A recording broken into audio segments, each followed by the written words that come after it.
All right, last and certainly not least, and we're going to have to um, kind of jog through this one.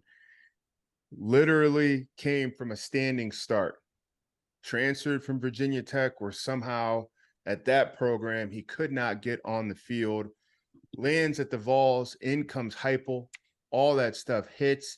They're number 2 in the country, one ranking away from the playoff rankings before those came out, and then his ACL. So we don't technically know how far he could have driven this program, but we do know a lot of things about him. Big in stature, big as a performer, big time arm, accurate, smooth, poised, and again, another pocket passer. TK, I start with you down there at SEC country.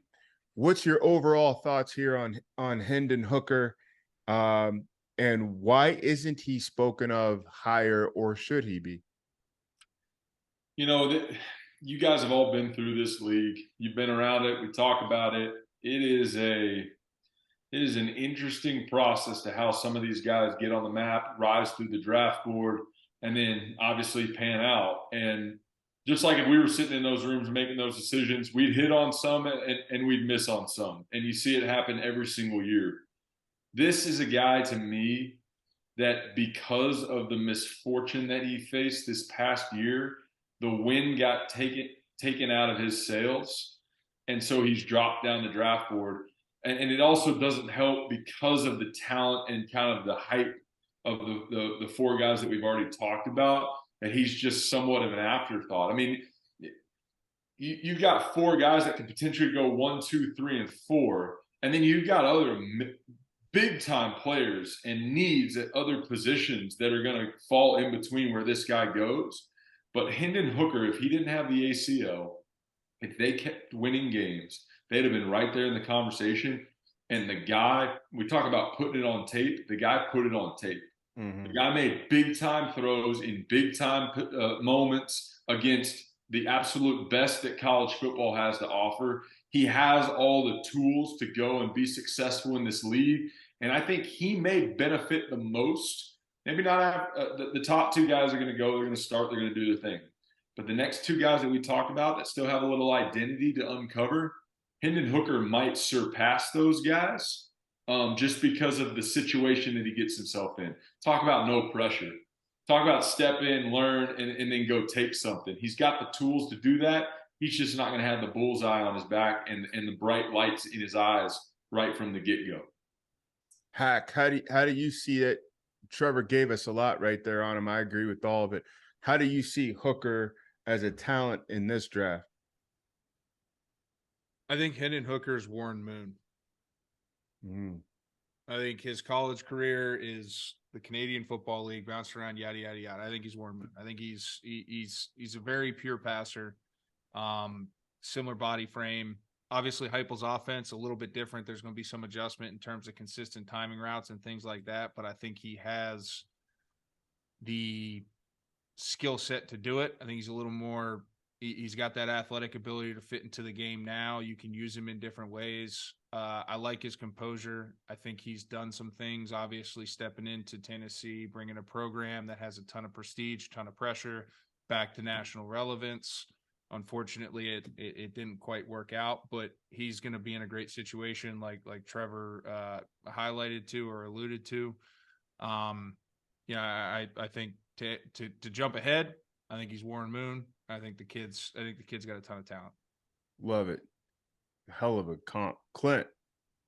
Yeah, look, I think if the injury wouldn't have occurred this year, I think he'd be neck and neck with C.J. Stroud for the number 2 quarterback in this draft. I really do. I think when you look at Hendon Hooker, there's a couple of things that just stand out big time. I think a lot of people talked about his age and as if it was a negative before. I think it's actually a positive. You talk about the maturity and being prepared to handle the pressure of being an NFL quarterback and being handed the reins of an organization. I think that's going to play in Hendon Hooker's favor. I think it's a huge plus for him. And then number 2, I think that the thing that that Hendon Hooker has that none of the other quarterbacks have necessarily is the move from Virginia Tech to Tennessee, learning the offense, taking over the locker room, and then executing that offense at an extremely high level from Jump Street.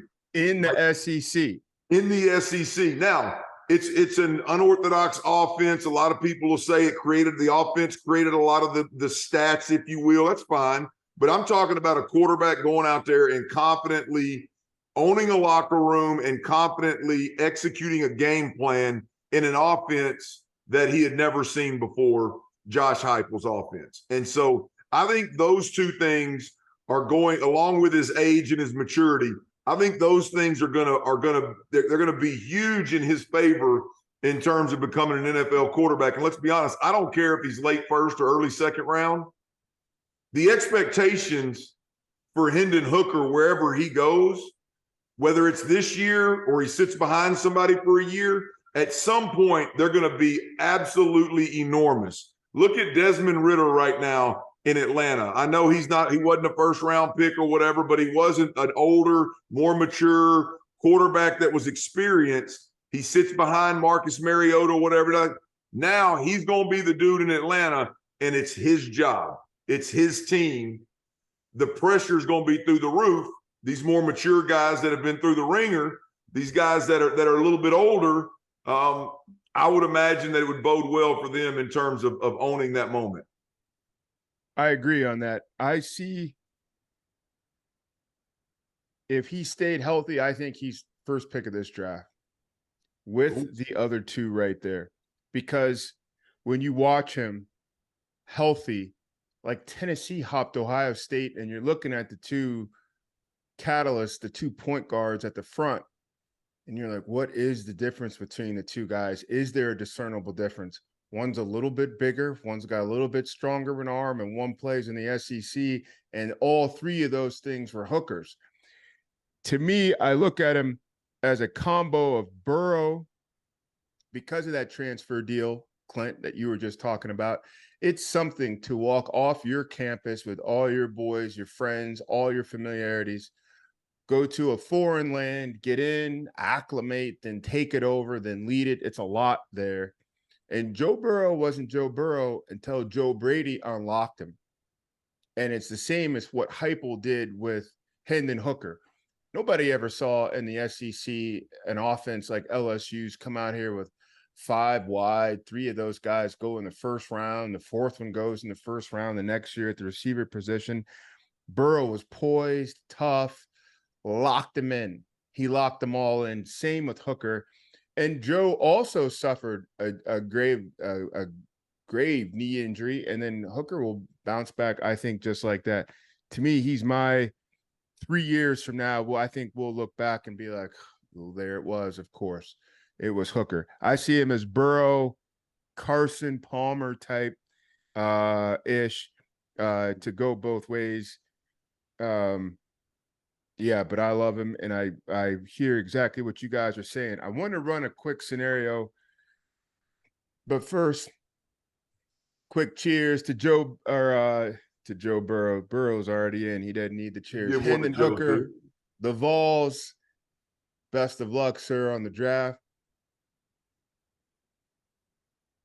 I do want to ask you guys a quick concept. If you're, and we got to go quick because we're at the 2-minute warning. If you're a GM drafting top 6, 7, would you consider passing on one of these guys to make sure you're in position next year for Caleb Williams or Drake May?